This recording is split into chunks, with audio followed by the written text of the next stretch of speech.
औरंगजेब के बारे में बता रहे थे कि किस तरह से वो जिम्मेदार था। इतना ज्यादा जो दक्षिण में लड़ाइयां चली उसकी वजह से सभी तरह के रसद और संसाधन ये सभी नष्ट हुए, बहुत बड़ी धनराशि नष्ट हुई और इसके कारण मुगल साम्राज्य भारत में कमजोर हो गया। कभी आपके सामने ये क्वेश्चन आए कि मुगल साम्राज्य के पतन के लिए सर्वाधिक महत्वपूर्ण कारण क्या था, तो जवाब बस एक ही रहेगा, और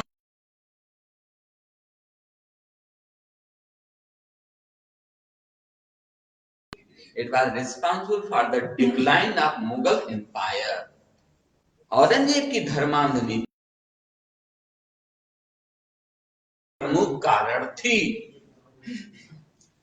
सन 1707 में औरंगजेब की मृत्यु हुई और उसके बाद उत्तराधिकार का संघर्ष चला, और इस संघर्ष में मुअज्जम नामक शहजादा, नाम था उसका मुअज्जम, मुअज्जम नामक शहजादा विजयी रहा। 65 वर्ष की अवस्था में मुअज्जम बहादुर शाह प्रथम के नाम से गद्दी पर बैठा। यही है बहादुर शाह प्रथम। कभी कभी बहादुर शाह प्रथम को लोग समझ लेते हैं सबसे अंतिम बादशाह। ये औरंगजेब के तुरंत बाद जो बैठा उसका नाम था बहादुर शाह प्रथम, जिसे हम मुअज्जम के नाम से जानते हैं। अब इसने शासन करना शुरू किया। बहुत बड़ा साम्राज्य था, लेकिन शासन करने में यह कुशल नहीं था।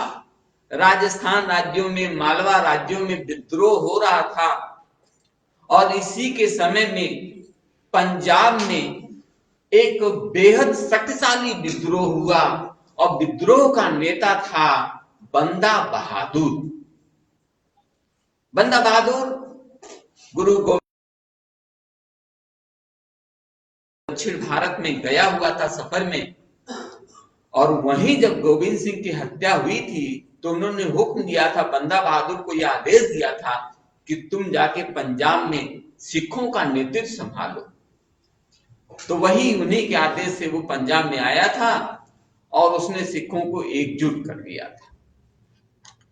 तो देखा कि पंजाब का विद्रोह बहादुर शाह प्रथम के समय में हुआ, और बंदा बहादुर ने पंजाब के विशालकाय क्षेत्रों पर अधिकार करने में सफलता पाई। उसने पंजाब के मुगल सूबेदार वजीर खां पर हमला करके उसकी हत्या कर दी। वजीर खां को उसने टारगेट किया, मारा इसलिए क्योंकि वजीर खां वह व्यक्ति था जिसने गुरु गोविंद सिंह के 2 पुत्रों को दीवार में जीवित चुनवा दिया था। इसीलिए पंजाब आते ही उसने वजीर खां पे अटैक किया था। एक बड़ी फौज पंजाब हुआ और बंदा बहादुर विशालकाय क्षेत्रों पर शासन करता था।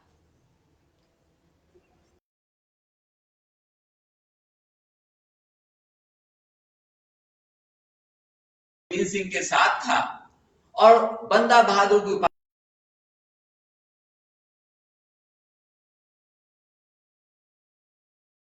का वास्तविक नाम लक्ष्मण देव। यही सब देख लीजिए, यही सब फैक्ट्स होते हैं, ठीक है। बंदा बहादुर का वास्तविक नाम लक्ष्मण देव। जब पठान ने चाकू मारा था गुरु गोविंद सिंह को, नांदेड़ जगह का नाम, नांदेड़ कहाँ है, गोदावरी द्वारा है। तो नांदेड़ में गोदावरी नदी के किनारे एक पठान ने चाकू मार करके इनको घायल कर दिया, गुरु गोविंद सिंह को, और उन्होंने तलवार उठाकर उसको मारा, उसकी भी मौत हो गई। लेकिन 3 दिन तक गुरु गोविंद सिंह जीवित रहे, और फिर जब मरने लगे तो इन्हीं लक्ष्मण देव को बुलाया, बंदा बहादुर कहा, और कहा कि हमें तुम पर पूरा यकीन है। और अब तो कोई गुरु रहेगा ही नहीं, अब तो गुरु ग्रंथ साहिब ही गुरु है सिखों का। तो तुम पंजाब में जाकर के लोगों को सांत्वना दो और उनसे कहो कि तुम उनका नेतृत्व करोगे। तब जो है वही बंदा बहादुर पंजाब गया था, लोगों को इकट्ठा किया, मुगलों के किले पे उसने कब्जा कर लिया, लौगढ़ का किला, इस पे उसने कब्जा कर लिया। ये तो देखा कि बंदा बहादुर का यह विद्रोह थम नहीं पाया और बहादुर शाह प्रथम को हार माननी पड़ गई। राजस्थान में भी उसने कुछ लड़ाइयां लड़ी हैं, मारवाड़ में उसकी लड़ाई अजीत सिंह के साथ हुई, लेकिन फिर अजीत सिंह इसका मित्र बन गया, मारवाड़ की गद्दी इसको वापस कर दी और साथ ही अपनी मैत्री प्रदर्शित करने के लिए बहादुर शाह ने मारवाड़ के राजा अजीत सिंह को महाराज की उपाधि दी थी। देखिए, फैक्ट 1, फैक्ट मुअज्जम 2, 3, 4, महाराज की उपाधि दी 5। सिलेक्ट उसमें करना होता है, एग्जाम में कहां से क्वेश्चन पूछ सकता है। प्री परीक्षा और देखिए परीक्षा के बारे में समझिए, एग्जाम के बारे में सबसे कठिन प्री, उससे सरल मेंस और सबसे सरल इंटरव्यू। प्री इतना क्यों कठिन होता है?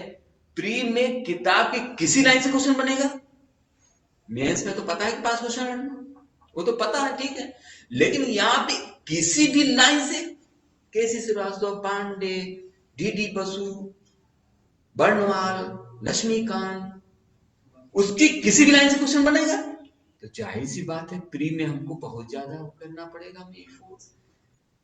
यहां पर जो है प्री में कैंडिडेट, नंबर ऑफ कैंडिडेट ज्यादा है, 2 लाख, 3 लाख, 6,000 7,000 आ रहा रिजल्ट, और 2 लाख 3 लाख, और लड़के जो है काफी समय से कैंडिडेट तैयारी कर रहे हैं, ठीक है। तो कॉम्पिटिटिव एरिया है, यूपी बिहार प्रतियोगी क्षेत्र कहलाता है। महाराष्ट्र तमिलनाडु में इस तरह का एनवायरनमेंट नहीं होता है, यहां पे होता है, आप समझे। तो ये ऐसा इलाका, ये प्रतियोगी इलाका, कॉम्पिटिटिव एरिया है ये, यहाँ पे कंपटीशन बहुत टफ होता है। इसलिए क्या है, बहुत अध्ययन कीजिए, एकदम दिन रात, आप समझिए 5 घंटा 6 घंटा 7 घंटा नोट्स बनाइए, बुक्स कलेक्ट कीजिए, पूछिए कि कौन कौन सी किताब है, किस किस सब्जेक्ट की किताब ने, कैसे तैयारी करें। अभी तो मई में आपका प्री है ना, तो मई के लिए आपको टारगेट करके पढ़ना है, करंट कहाँ से पढ़े, अखबार कौन सा हम ले, ये सब जो है तैयारी होता है। तो वही हम देख रहे हैं, देखिए किस तरह से हमें सिलेक्ट करना होता है। एक चीज क्या कही जाती है, सिलेक्शन के लिए सिलेक्टेड स्टडी, कौन सा चीज हमको पढ़ना एग्जाम में आएगा, to the point, concrete study. ऐसे नहीं पढ़ना कि अकबर बहुत महान बादशाह था, ऐसे नहीं। महान बादशाह अकबर का जन्म 1542 में हुआ, तब तो एक फैक्ट आया ना, इस तरह से। तो वहीं तो आप देख लीजिए, इस तरह को आप दोहराते रहिए।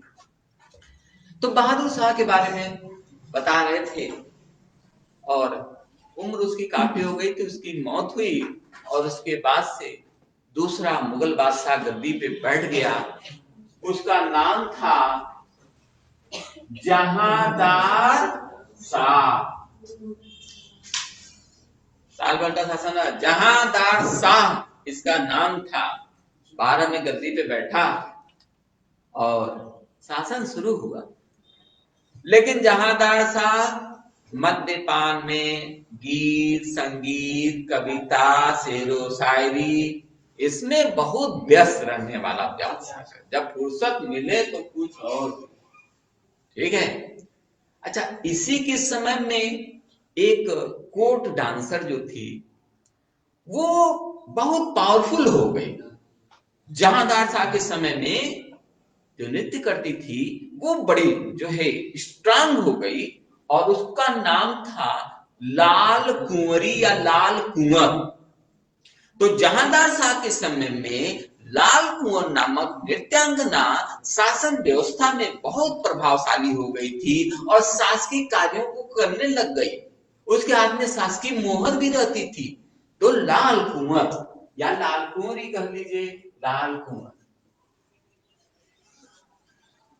अच्छा, दिन रात नित्य संगीत गीत में व्यस्त रहने के कारण लोगों ने, जनमानस ने इसका एक नाम रख दिया था, एक उपाधि रख दी थी। और उपाधि क्या थी जहांदार साहब की? लंपट मूर्ख। हाँ, ये इसकी टाइटल थी। ठीक है, लंपट मूर्ख जहांदार साहब का टाइटल था। इससे, इसकी उपाधि से पता चलता है इसका शासन कैसा रहा हो।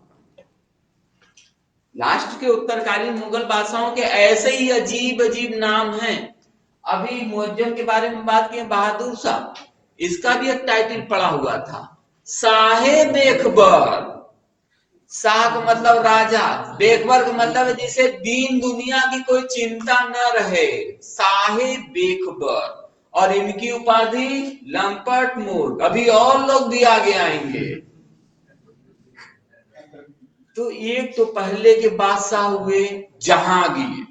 जहांगीर का मतलब, जहां मतलब दुनिया, गिर मतलब विजेता, दुनिया का विजेता। एक वो थे और एक ये। तो ये अब डिक्लाइन चल रहा है, अब जो है डाउनफॉल में जा रहा है। मुगल रियासत, मुगल साम्राज्य डाउनफॉल में जा रहा है। और मुगलों ने काफी समय तक राज किया। बाबर ने 26 में लड़ाई जीती थी, 1526।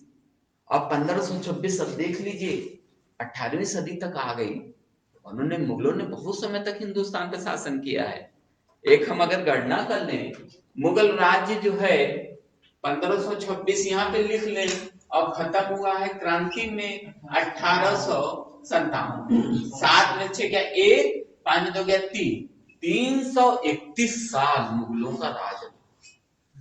बताइए, 350 साल मायने रखता है। 350। भारत में लोकसभा चुनाव में प्रधानमंत्री 5 साल के लिए होता है।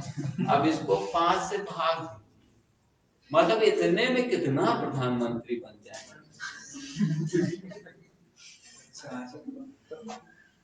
अच्छा, हाँ बन जाएंगे। ठीक, पहले के समय में, आजकल अभी बता रहे थे औरंगजेब बादशाह 50 साल शासन किया। सब उन लोगों का दीर्घकाल तक शासन रहा भी। तो अच्छा, बात कर रहे थे जहांदार शाह की, और लाल कुंवर तो बड़ी ताकतवर हो गई थी। अच्छा, इसके अलावा इसके युग में किंग मेकर का उदय हुआ। नृत्य निर्माता, क्या नाम था? सैयद बंधु। सैयद बंधु के नाम से प्रसिद्ध नृत्य निर्माता का उदय जहांदार शाह के समय में हुआ था। ठीक, अच्छा, अब क्वेश्चन देखिए, सैयद बंधु 2 भाई थे, नाम क्या था दोनों भाइयों? मशहूर सैयद बंधु जिनके 2 भाई थे।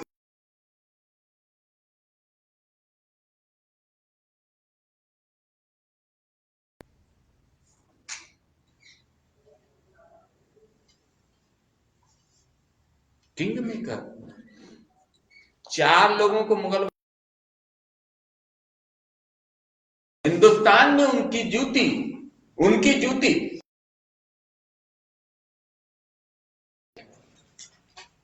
देख लीजिए, हमारी जूती जिसके सर पर रख दी।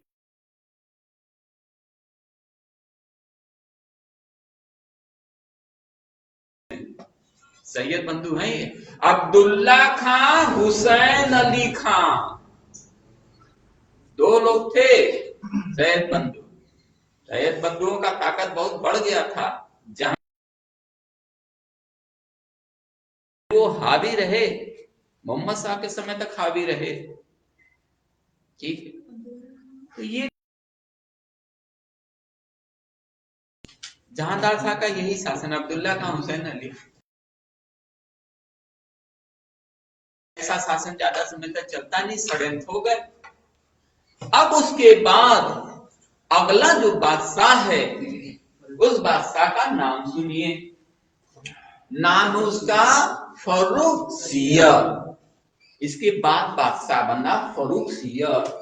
साजिश किया फर्रुखसियर ने, और जहानार गद्दी से उतरा और फर्रुखसियर गद्दी पर बैठ गया।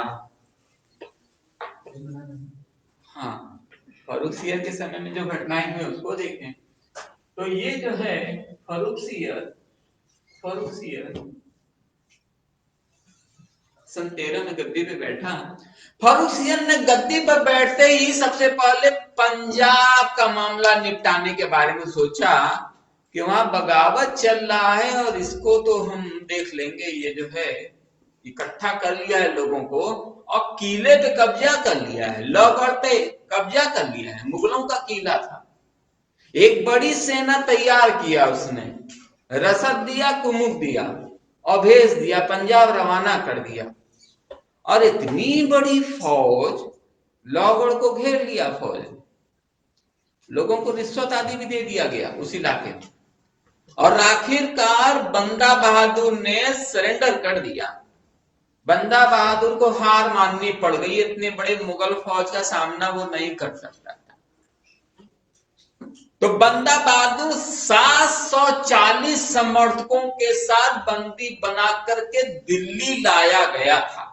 740 बंदा बहादुर दिल्ली आ गया अब, और उसके बाद बादशाह मिलने गया था फर्रुखसियर, और उससे बोला, बंदा बहादुर और लोगों से बोला कि देखिए आप लोग तो बागी हैं, वजीर को मारा भी है आपने, वजीर खां को मारा भी है, और फिर आप तो जानते ही हैं कि सजा क्या मिलेगी, ये तो आपको पता है, लेकिन अभी भी बचने का एक चांस है।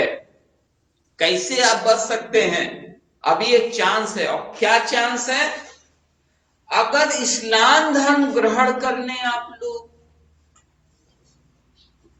मुस्लिम धर्म ग्रहण कर लें आप लोग, तो बख्श देंगे, बगावत माफ कर देंगे, जमीन जायदाद देंगे, खेती बाड़ी रहने को घर देंगे, मुसलमान बन जाए। लेकिन इनकार कर दिया। बंदा बहादुर आदमी था, उसने मना किया, समर्थकों ने मना किया कि नहीं, इस्लाम नहीं ग्रहण करेंगे, धर्म के लिए तो हम लोग लड़ रहे हैं, धर्म के लिए तो गुरु ने अपने बच्चों की कुर्बानी दी, अपनी कुर्बानी दी, और हम जो है अपना धर्म नहीं बदलेंगे, अपने जीवन रक्षा के लिए नहीं बदलेंगे। तब उसके बाद से फर्रुखसियर ने कहा कि सजाए मौत के अलावा और कोई रास्ता है नहीं। ये 740 लोग थे, संख्या बहुत ज्यादा थी। अब कैसे मृत्युदंड दे, संख्या तो बहुत ज्यादा है। तय किया गया कि हर दिन 100 लोग मारा जाएगा, 100 लोग। सबसे अंतिम दिन 7वें दिन आया था, बंदा बहादुर उसके परिवार का नंबर आया था 7वें। अब इसकी चर्चा हुई कि अरे बादशाह ने इतने लोगों को मरवा दिया, मराठों तक खबर गई और हिंदुस्तान में बात चल गई। एक उपाधि दे दिया लोगों ने, फर्रुखसियर की उपाधि जरा देखिए, उपाधि इसकी पड़ गई घृणित कायर। हाँ, हेटेबल कावर्ड, नोन एज हेटेबल कावर्ड, घृणित कायर उपाधि पड़ गई। इतने लोगों को मारा। मराठों ने कहा कि अभी भी कुछ नहीं करेंगे तो लोग क्या कहेंगे। शिवाजी राजा हिंदू राज्य की बात करते थे, इतने लोगों को उसने मरवा दिया। मराठों ने कहा बदला तो जरूर लेंगे। मराठों ने साजिश कर दी, लाल किले में षड्यंत्र किया, और उसके बाद फर्रुखसियर जब सो रहा था तो मराठे सरदार उसके कमरे में आए थे और उन लोगों ने गला दबा करके फर्रुखसियर की हत्या कर दी, मार दी उसको। देख, मराठों ने मार दिया, बादशाह को मार दिया। सही किया।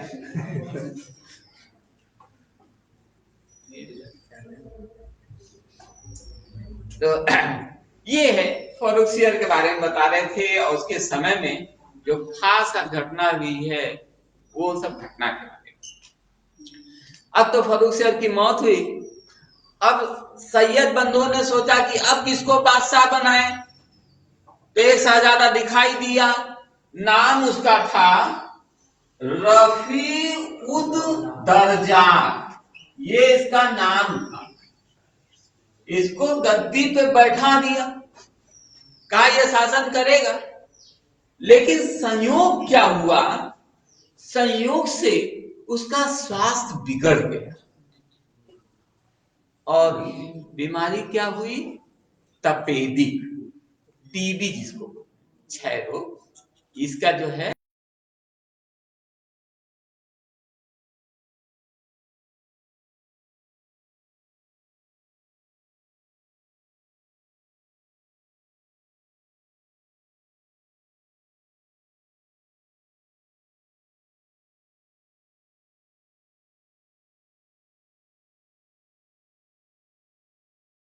इसका राज रहा महीनों वाला।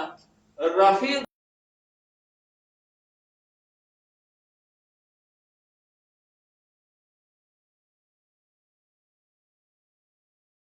करने के बाद समाप्त हो गए। सैयद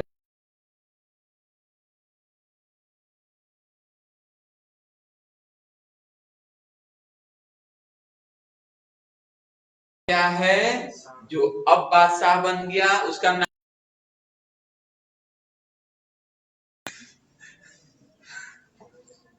मोहम्मद शाह, 1719 से 48।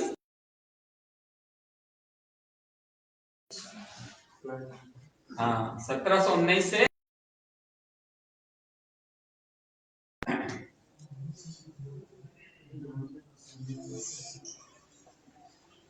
तो खैर ये गद्दी पे बैठा, और सैयद बंधुओं की मदद से बैठा। आराम तलब आदमी ये भी था जैसे बाकी थे, इसकी भी एक उपाधि पड़ गई। मतलब जब सबका पड़ता ही आ रहा है तो इसका भी होना चाहिए, और जैसा काम वैसा नाम। अब ये क्या करे, वही सब शेरो शायरी, दावत, बैठ के, और उसके बाद नृत्य, गीत, संगीत, गजल। इसका नाम क्या पड़ गया, रंगीला। मतलब बहादुरी वाला नहीं, कहीं कुछ है ना। मतलब इनका जो है उपलब्धि जीवन की, तो रंगीला बादशाह ये है मोहम्मद। गद्दी पे बैठा और बहुत दूर तक सोचने वाला था। देखिए इसका शासन 1719 से 48 है ना, व्यवस्था अपना कर लिया था। क्या व्यवस्था किया था, ये सैयद बंधु सबको गद्दी से उतार देते हैं, इन्हीं को खत्म कर दो, ठीक है। सैयद बंधुओं की मदद से गद्दी पे बैठा था, और गद्दी पे जब बैठ गया, राजा बन गया, तो उनके खिलाफ षड्यंत्र कर लिया। अब देखिए, हुसैन अली गलियारे दरबार के हो जा रहा था, तो गलियारा ऐसे पड़ा, एक आदमी उसके पास आया, कहा हुजूर एक जो है दरखास्त थी, जरा पढ़ ले इसको। तो हुसैन अली उसको पढ़ने लग गया, तो पढ़ने लग गया, ऐसे पढ़ रहा था, और उस आदमी ने उसको चाकू मार दिया, उसको, हुसैन अली को। अब देखिए मार दिया। इरविन एक है इतिहासकार, वो लिखे हैं कि एक बार फिर करबला में हुसैन शहीद हुआ, तो ये इसको मार दिया। अब अब्दुल्ला जो बड़ा, वो अकेला पड़ गया। अब वो क्या करे, फौज लेकर के दिल्ली से निकलने की कोशिश किया, उसको घेर लिया लोगों ने, बंदी बना लिया, जेल खाने में डाल दिया अब्दुल्ला को, और वहीं पर स्लो पॉइजन खाने में, भोजन में स्लो पॉइजन दे दे करके कुछ महीनों में उसको भी खत्म। हाँ, ये दोनों भाई खत्म। क्वेश्चन देखिए, सैयद बंधुओं का, निर्माताओं का पतन किसके शासनकाल में हुआ था? एक क्वेश्चन बन गया, देख लीजिए, आसान है कितना, कॉन्सेप्ट है और क्या। पेपर सेटर इसी में घुमाए फिराएगा, लेकिन एक बात समझ में आ गया ना तो कहीं से कोई भी पूछे, हाँ थीम एक होता है। जब आप रटने की कोशिश करेंगे तब नहीं, लेकिन एक बात पूरा सब चीज समझ में आया, स्ट्रेटजी सब समझ में आ गया, अच्छा अच्छा क्या क्या सब था, तो तब तो फिर कहीं से कुछ पूछे। बहुत ज्यादा जो लोग रटने लगते हैं ना, ऐसा नहीं, आप उसको समझ लीजिए, लिख लीजिए, अभी हम लिखवा देंगे, हिंदी इंग्लिश दोनों में लिखवा देंगे, ठीक है। नोट्स किसी का इनकम्प्लीट है, ऐसा नहीं कि इंग्लिश में कोई एक लाइन कम लिख दे, ऐसा नहीं है, जितना हिंदी में लिखे उतना इंग्लिश में, क्योंकि आप जानते हैं जो चीज छोड़ेंगे वहीं से क्वेश्चन बस आएगा, ठीक है। इसलिए कोई चीज छोड़िए, एक एक नंबर की मारामारी सब होती है। 150 क्वेश्चन आएगा, उसमें फ्री की बात है, 150 में आप 120 का टारगेट रखिए, इसको क्लियर कीजिए, फिर मेंस जुड़ जाइए, आप समझ, बस। ऐसा देखिए, ऐसा है कि एग्जाम एक जो है प्लानिंग है, आप समझिए इसको, एग्जाम एक ट्रिक है, विशेष रूप से पढ़ना है, स्मार्ट स्टडी है। जैसे 5-6 घंटा कोई पढ़ लिया काफी है, पॉइंट वाइज पढ़ना है, फोकस होके पढ़ना है। इसलिए कहा जाता है कि पढ़ने से पहले हमें यह विचार करें कि कौन सी चीज को हमको छोड़ना है, किस किताब को हमें नहीं छूना है, यह सब सोचना पड़ेगा। पहले हमें स्ट्रेटजी बनानी पड़ेगी, प्लानिंग बनाना पड़ेगा, चीजों को कलेक्ट करना पड़ेगा, अच्छी अच्छी किताबों को। डीडी बसु संविधान पढ़ने के लिए, डीडी बसु।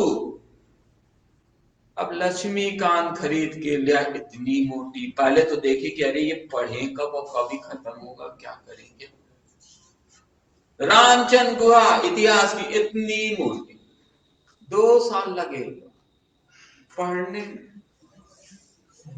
असल कहने मतलब है कि हमको जो है पढ़ने का ऐसा तरीका अपनाना है कि कम इफोर्ट में ज्यादा गेनिंग हो जाए, ज्यादा में कम ना हो, कम में ज्यादा हो।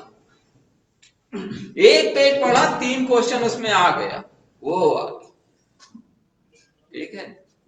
अच्छा विस्तार से पढ़ना है रामचंद्र गुहा को, तो ठीक है, हमें इतिहास के बारे में जानना है, संविधान के बारे में, भूगोल के बारे में बृहद ज्ञान लेना है, तो उसके लिए तो हम बाद में समय निकालेंगे, जब हम सेलेक्ट हो जाएंगे तो मेरे पास बहुत सा समय, ज्ञान का तो कोई अंत नहीं है। अभी तो ज्ञान का हमें प्रयोग करना है नंबर पाने में, नंबर ज्यादा है तो ज्ञान ज्यादा है, लोग तो यही कहेंगे, ठीक है। ज्ञान के लिए तो पूरी जिंदगी है, अभी तो पीसीएस हो जाए फाइनल, ठीक है, ये है। तो वही चीज है कि कंक्रीट, इसी को कंक्रीट बोलते हैं ना, कंक्रीट। और एक शब्द क्या है, स्मार्ट स्टडी, यही स्मार्ट स्टडी। अच्छा, तो यहाँ पर देखा मोहम्मद शाह के बारे में बात कर रहे थे, उसकी टाइटल देख लिया, ये टाइटल उसकी रंगीला थी। अब इसके कार्यकाल में घटनाएं देख लीजिए, कौन कौन सा घटना हुआ मोहम्मद शाह का शासनकाल। और एक तो घटना देखा डिक्लाइन ऑफ किंग मेकर, ये तो हो गया। सन 1737 की एक घटना देखिए, सादत खां अवध का सूबेदार, उसके यहाँ कोई दावत वलीमा का कार्यक्रम था, और उसमें मराठे भी आए थे दावत में शिरकत करने के लिए, भाग लेने के लिए। मराठा बाजीराव भी आया था, सादत उससे मिला था। बाजीराव से बोला कि तुम्हारी बड़ी चर्चा सुनी है, 42 जंग जीता है तुमने, लेकिन एक बात हम कहेंगे, तुम्हारी ताकत दक्कन में है, दक्षिण में बड़ा तुम्हारा शोर है, हिंदू मतलब, कभी दिल्ली आके दिखाना, मतलब पता चलेगा, दक्षिण में होना, आओ कभी। खैर बाजीराव दूसरे टाइप का आदमी था, कहा जरूर आएंगे, ठीक है, कह दिया सादत से। बाजीराव महाराष्ट्र गया, कहा हमें दिल्ली जाना है।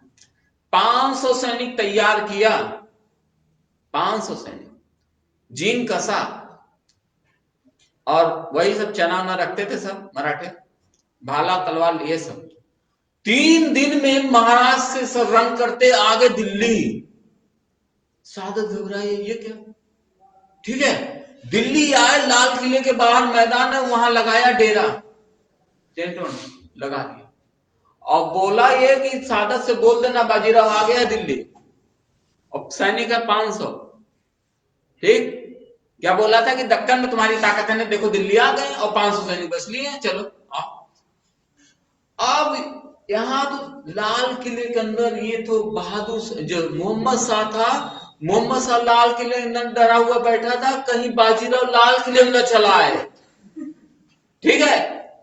अब यहाँ पर बाजीराव इंतजार किया, 1 दिन बीता, 2 दिन बीता, कोई दिख नहीं रहा दूर दूर तक, 3 दिन बीता, कहा कोई आएगा नहीं क्या, चलो फिर चला। किले में गए कि वापस? नहीं, किले नहीं गया। 1737 की बात है, बस 500 सैनिक लिया था, जबकि मुगलों की फौज वहां दिल्ली में लाखों की थी, लेकिन देख लीजिए नहीं आया। यही है बाजीराव, ठीक है। बड़ा इतिहास में इसका बहुत नाम है बाजीराव, हाँ, लड़ाकू पेशवा इसको बोलते हैं। और इसने जो है शादी कर लिया था उससे, क्या नाम है, मस्तानी से शादी कर लिया था ना, मस्तानी से शादी कर लिया था। तब जो है तभी थोड़ा सा आपका देखिए विवाद कुछ हो गया। हालांकि मस्तानी का नाम उसने नर्मदा रखा था, और उसका जो पुत्र था उसका नाम गणेश रखा था, लेकिन मराठे लोग बोलने लग गए, और सब लोग कह रहे थे कि तुम तो कहते हो कि मुगलों से तुम जंग करोगे, मुसलमानों से लड़ते हो, और तुम जो है अपनी रानी को ऐसे करके। तो बस अब क्या, बाजीराव फिर वही है कि निराश हो गया। बहादुर आदमी था, बहुत बहादुर आदमी था, कभी कोई लड़ाई हारा नहीं था, लड़ाकू पेशवा इसको बोलते थे। तो देखा, सन 1737 की ये घटना है, बाजीराव का हमला हुआ था, केवल अपना ताकत दिखाने के लिए चला आया था दिल्ली। और उसके 2 साल बाद 1739 में भारत पर एक विदेशी आक्रमणकारी का हमला हुआ, 1739। अब बैटल बता दें, करनाल की लड़ाई हुई है, 39 में हुई है। 1739 में एक विदेशी आक्रमणकारी आया है, करनाल में लड़ाई जीत करके आया। क्या नाम है? नादिर शाह। नादिर शाह, बहुत अच्छा नाम से। नादिर शाह की उपाधि बताइए। हाँ, तैयारी तो है भाई सभी। नादिर शाह ईरान का नेपोलियन कहलाता था। 39 में करनाल की लड़ाई जीत लिया, मुगलों को हराया करनाल में, और अपनी सेना सहित दिल्ली चला आया, ठीक है। दिल्ली आकर के उसने शहर में उसने अपने उर्दू स्थापित की। अब उर्दू शब्द देखिए, अब यहां पे आ गया है, उर्दू स्थापित किए। उर्दू किसको बोलते थे? उर्दू, सैनिक छावनी को उर्दू बोला जाता है। सैनिक छावनी में कई इलाकों से सैनिक आते थे, मिली जुली भाषा बोलते थे, इसलिए सैनिक छावनी की भाषा का नाम क्या पड़ गया? उर्दू। तो उर्दू भाषा नहीं है, सैनिक छावनी को बोलते। यहां पर नादिर ने अपने टेंट लगा दिए दिल्ली में, और लूटपाट का उसका कार्यक्रम स्टार्ट हो गया इंडिया में। कहां कहां पैसा कौन कौन रखा है सब चल रहा। अच्छा, अब देखिए यहां पे दिल्ली की घटना क्या हुई। दिल्ली की घटना जरा देखिए। एक दिन सुबह का टाइम था, एक दिन दिल्ली में सुबह बड़ी तेज चर्चा उठी कि जो विदेशी आक्रमणकारी हिंदुस्तान आया था, नादिर जो हिंदुस्तान आया था लूटने के लिए, जो आया था हिंदुस्तान, आज सुबह अचानक उसकी मौत हो गई। पूरे दिल्ली में इस बात का शोर हो गया, और सैनिकों के टेंट के बाहर हजारों की भीड़ लग गई, और लोगों ने कहा कि ये लोग हमला करने आए थे, इन पे हमला हम लोग कर देते हैं। और बस सैनिकों पे हमला शुरू हो गया। नादिर सो रहा था अपने टेंट में। कहा ये शोर कैसे? ठीक है, आप सब सैनिक बताए कि हुजूर ऐसी ऐसी बात हो गई है शहर में, आपको सब लोग कह रहे हैं कि आप मुझे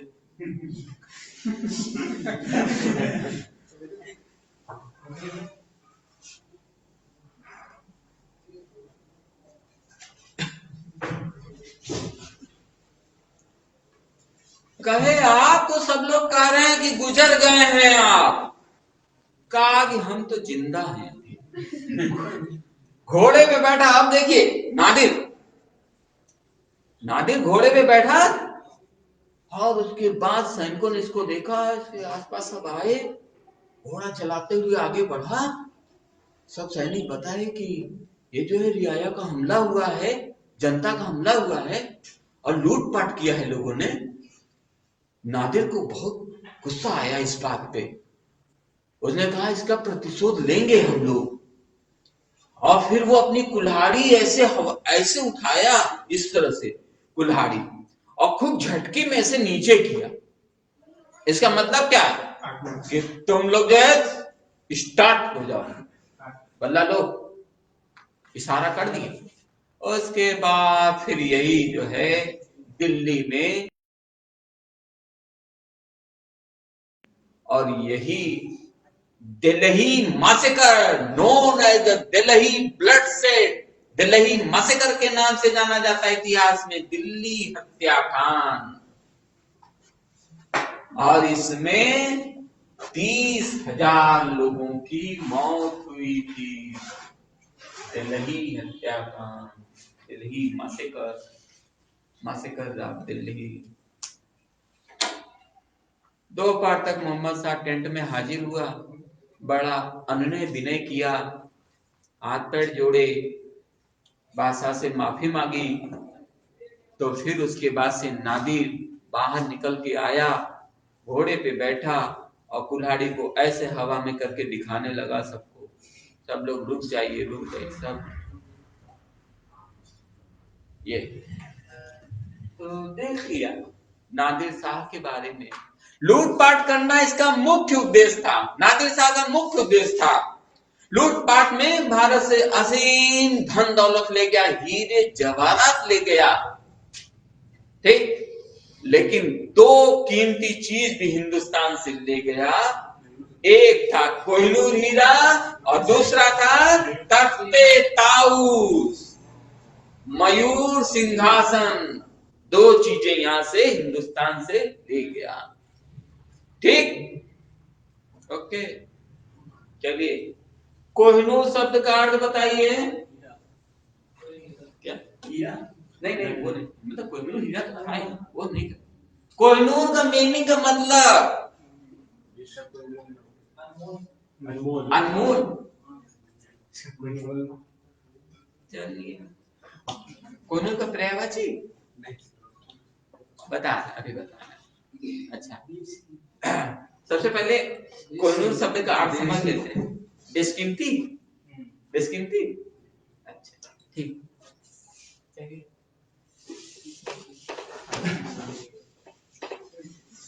इसके समान दूसरा करेंगे। हाँ अच्छा ठीक, को ई नूर, उर्दू उल्टा पढ़ते हैं। नूर मतलब प्रकाश, ई मतलब का, को मतलब पर्वत। प्रकाश इतना उठ रहा है कि प्रकाश रूपी पर्वत बन गया है। प्रकाश का पर्वत कोहिनूर, इतनी चमक हीरे में है। कोहिनूर कहाँ है? बता, हाँ बता दिया ना उन्होंने, रानी विक्टोरिया के ताजमहल लगा हुआ है और रेड कलर का कुछ दिखाई देता है, वास्तव में बेशकीमती हीरा है। तो कोहिनूर का मतलब ये समझ में आ गया। अब कोहिनूर से जुड़ा एक दो चीज और जान लेते हैं। चलिए समझा, आप बताइए कोहिनूर कहाँ मिला था? बैठ जाइए, बैठ जाइए। कोहिनूर कहाँ मिला था? चलिए आप अपना नाम बताइए। अपर्णा। हाँ अपर्णा, चलिए बोलिए कहाँ मिला था? आप बोलिए, क्या नाम है आपका? नाम क्या है? अच्छा ठीक ठीक, चलिए आप बोलिए, बोलिए। अरे इतना सरल सरल सवाल आप लोगों को नहीं पता है भाई? क्या? हाँ ठीक है, चलिए नहीं अभी तो जाइए, अभी नहीं जाइए, अभी पूछ लेते हैं और लोगों से। कुल्लूर की खदानों में शायद। ओके ओके, चलिए चलिए, अच्छा है, कोशिश किया इन्होंने। और आप लोग बताइए जरा, आप बताइए कोहिनूर कहाँ मिला था? अंदाज लगाइए, आप बताइए। ओके चलिए, अच्छा ठीक है, ठीक है। आप बोलिए, क्या बोले थे? बहुत अच्छा, वेल, सही जवाब दिया। इस लाइन से जवाब बहुत आ रहा है भाई, क्योंकि सर ऑप्शनल वाले हैं ना सब। अच्छा ऑप्शनल, बहुत अच्छा, बहुत सही, ठीक है, तैयारी ऐसी है। गोलकुंडा की खान से मिला था, और जो है एक चीज और, कि यह हीरा एक हाथ से दूसरे हाथ आता जाता गया। जब बाबर का हमला हुआ था तो राजा विक्रमाजीत के हाथ में था, तो फिर उसे लेकर के हुमायूं को गिफ्ट, ऐसे करके सब था। अच्छा एक चीज देखिए, तख्ते ताउस बनवाया था बादशाह शाहजहां ने, ठीक। और क्या है कि बेबादल खां मयूर सिंहासन बना रहा था। एक क्वेश्चन यहां देख लीजिए, मयूर सिंहासन का निर्माता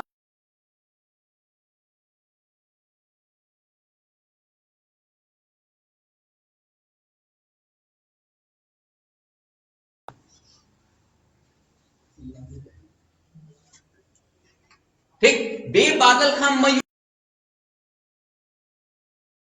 थ्रोन, वह जो है देखने में ऐसे करके था, और यहाँ पर ये बैठने के लिए था। देखने में ये मोर की तरह की डिजाइन थी जिसमें रत्न वो जुड़ा हुआ था, ठीक है।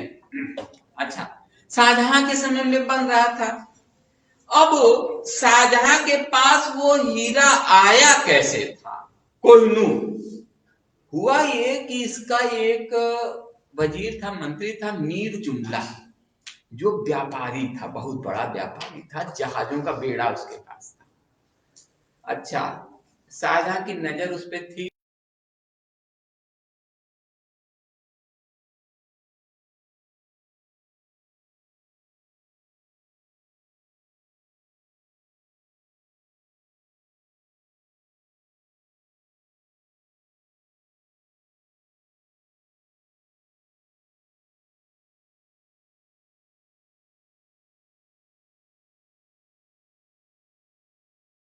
चीजों से बचने आदि के लिए सीधे सीधे उठा के कोहिनूर हीरा उसको शाहजहां को दे दिया।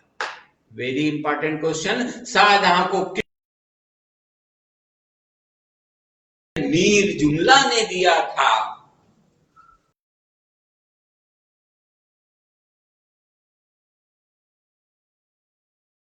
तुम मयूर सिंहासन बना रहे हो, लो इस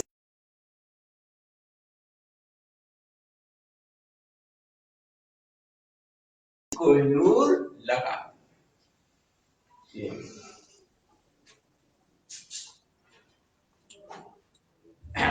तो अपने साथ ये जो है नादिर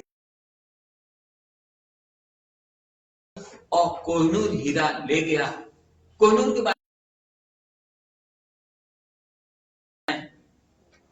कि नादिर लूट के ले गया था, और फिर बाद के समय में आप देखते हैं कि उसके आगे के वंशज में जो आए थे हिंदुस्तान में शरण लेने के लिए, राजा रणजीत सिंह के दरबार में शरण लेने के लिए आए थे।